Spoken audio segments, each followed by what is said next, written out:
When I first heard this, the visual that came to me was when I went to take my first driving test of my life. I was so nervous. And right before the test, I was asked to make my guardian. Now, I was almost 43 when I learned driving. Something I thought I could never do in my life. And for those of you who know me, you wouldn't have trusted me earlier either. I stood there before the camera and I was asked father's name, husband's name, my guardians. I'd lost my father when I was 20 and I was getting divorced in the following week. As I sat in the car, I realized I was guardianless. What does it mean to be guardianless? Am I my own guardian now? This is exactly how I look at midlife. Sitting on the driver's seat, guardianless and taking control. Unsure, yet confident. You have a sense of direction, but you are still in an unknown territory. There's a need to race to the goal, and yet there's a want to embrace the journey. Stop and smell the roses. Take the road less traveled, whatever you fancy. The first morning I woke up as a divorced person, a feeling of what do I do now kept on haunting me. It was not what do I do in life. It was what do I do now at this present moment. What was I supposed to do? Yeah. Just like, what is a woman in her midlife supposed to do while going through all of these changes? What does she do at that present moment? Not in life. Life happens. Just like my first morning, there are no set rituals to follow while these changes are taking place. I got up and decided to go for a drive. I put on some music and I drove without any destination. And at some point, I even found myself singing along. In the enclosed space of my car, I experienced such freedom and control at the same time. At that moment for me, I decided to go for a drive. At another moment the same day, I recalled my friend telling me how after her divorce, not knowing what to do, she just walked into the nearest bakery and had a big lemon tart crying. I ached to have a lemon tart. Not because it has given me any kind of comfort at any point in my life or that I love sweets. At that moment, I just had to have that lemon tart. And I did. And at that moment, it did comfort me. Similarly, the solutions for midlife might be full of logical, medical rituals to follow. But there are impulses, and there are lows, and there are desperate moments. And when life is giving us lemons in abundance, why settle for that lemonade? Why not go for that big lemon tart? When our perspectives are changing, then adopting new approaches become crucial to get by an hour, a day, one desperate moment, to regain control, and above all, to navigate ourselves through it all. My aim to learn driving was just in case of emergency. Or, I can go to my studio and wait whenever I want. I'll be independent. There has been no such emergency, and I haven't been able to wait all year. To create something, you need to feel everything. And sometimes you're just not in a place to do that. And that's okay too. That's good. As rosy as I sounded earlier, I have to push myself each day to make that 5-minute drive to the studio. I know I want to make art. I want to write poems. I know where I want to go. or rather how I want to be. But there are internal struggles. Am I too late? Do all the artists who start out have to be young? Because that's what I see around me. Young people doing incredible things. When I relate to myself, I am not a day older than my 20s. That's who I am. I had already discovered myself 2 decades earlier, and yet life has been lived. This was not the year that I imagined. This year, my child was supposed to pick a college, and I would aspire to do the same things that I aspire to do right now, but in my comfort. My midlife has not been the one that I planned, and yet it's here, and yet I'm here, and I'm sailing through it as much as my other friends are, with their hormonal problems, hot flashes, mood swings, emptiness, and finding out just that what something is that they want to do. We're all going through it together, no matter what. Our circumstances might be different, but the feeling is the same. We all want to move ahead towards something. Yes. This takes me back to the time when I first started driving. I told my driver, you have to be able to make me drive to all of my friends' houses in Vasantia, just in case. In the larger picture, women need women in midlife. To talk, to be heard, and for someone to relate to you is a very therapeutic experience. You need women that you've known since childhood, but you also need women that you have befriended while surviving life. There are very few things as powerful as a network of women who give strength to each other. And we need many, many other relationships to add to our lives. Now, a little disclaimer here is needed, I feel. This talk is not about divorce. And I certainly, most definitely, have not mastered Zen and the art of getting divorced. It is just used as a metaphor for the changes that we don't want, but are happening, and we've sort of prepared ourselves for it. But when the change comes, a lot of other things come storming in unannounced, just like in midlife. Now let's go back to the relationships. That day before the lemon tart, I decided not to cancel my classes. I walked into my studio and I engaged with, for the lack of a better word, my students. Now these are teenage girls and boys. We talked about their day, their feelings, ideas, artworks, their submissions the next day. There was laughter, and there was swearing, and there were songs. Those 3 hours, they helped me how to breathe normally. I was not the person that I had been all morning. I was just an art instructor, engaged with art and my people. Yes, I did say my people, because in the course of the last 11 years that I have been teaching, I have formed the most beautiful relationships.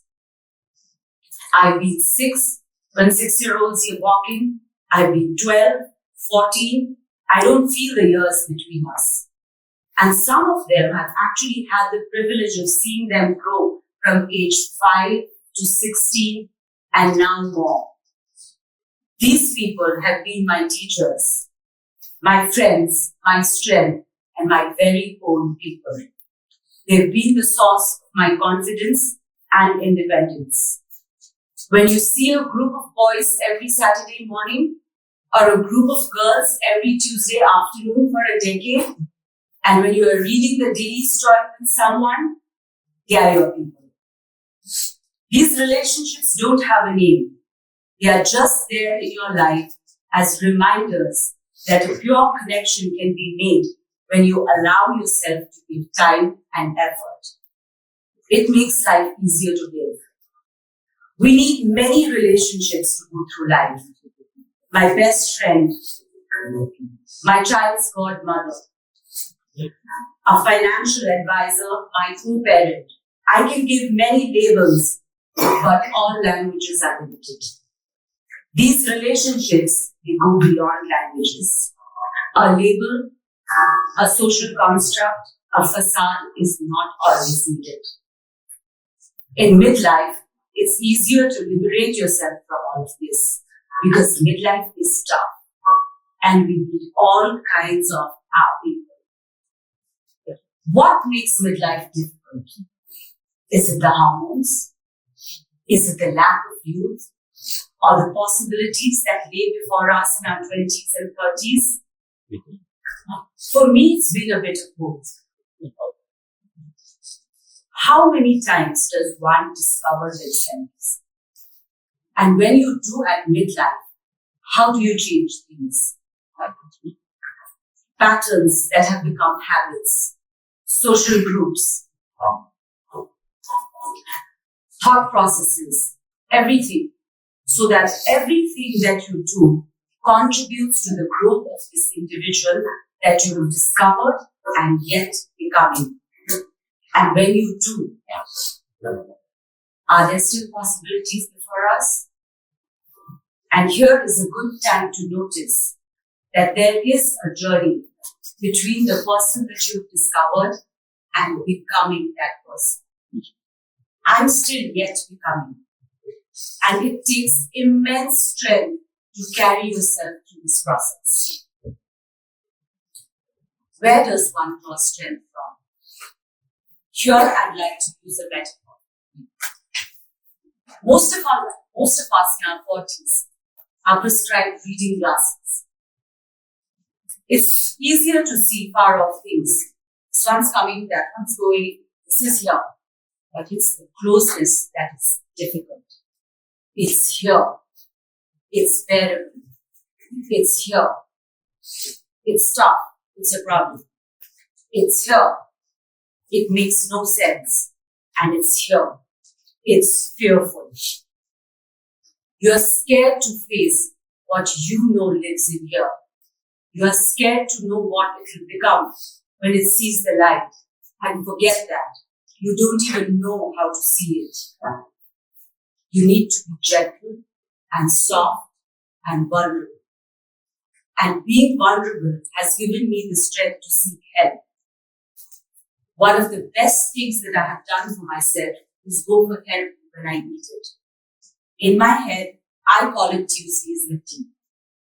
So every Tuesday, I hear myself talk aloud and make sense of myself.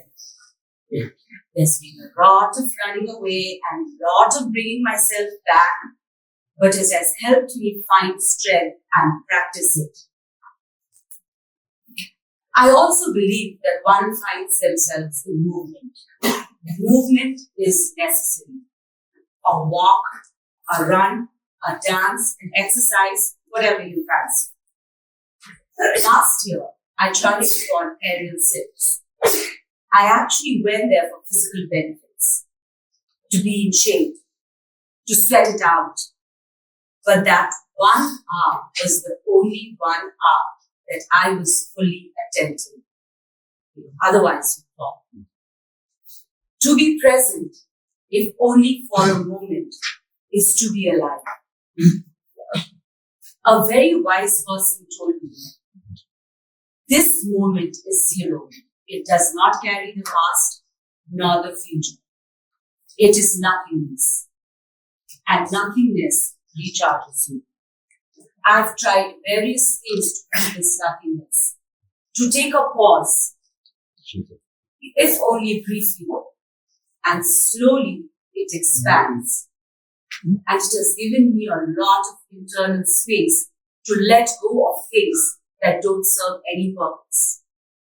It's a process, but you only keep things and you only hold on to things that give you strength to take that one step forward to get to where you want to be. To integrate all the things in your life so that everything that you do contributes to the person that you are becoming. And this has been my midlife journey so far. To integrate all the things in my life so that everything contributes to the creative that I am. And I can finally live the art life that I want.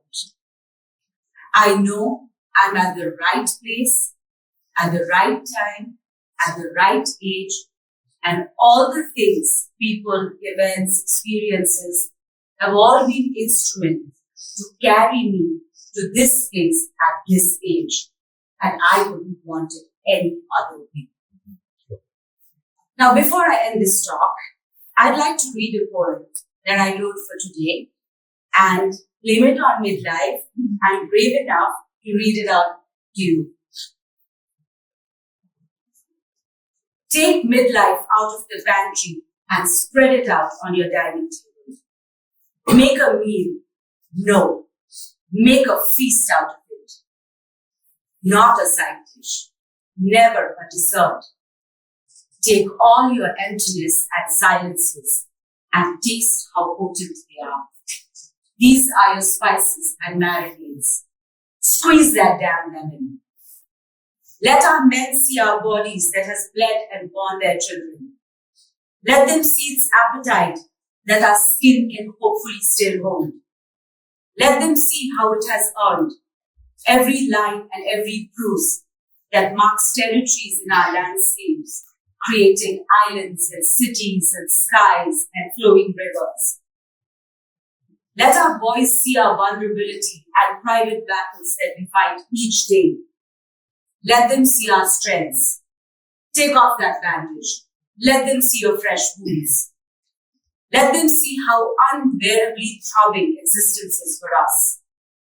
Let them know how we have looked for our roots and traveled generations just to raise ourselves and shelter them. Don't be unfair. Let them also see your beautiful mind. Most importantly, let our girls see what a feast midlife can be in all its glory. Slow down, just for them. Slow down so they know how your entire lifetime is available just in a day. How the long hours and days and years have crept into you and become a part of your landscape.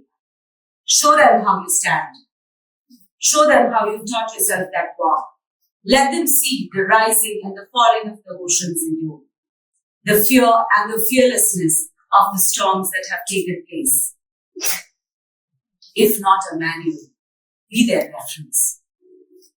Let them all see you sitting and disappearing and rising while they serve themselves, whatever their stomach can hold.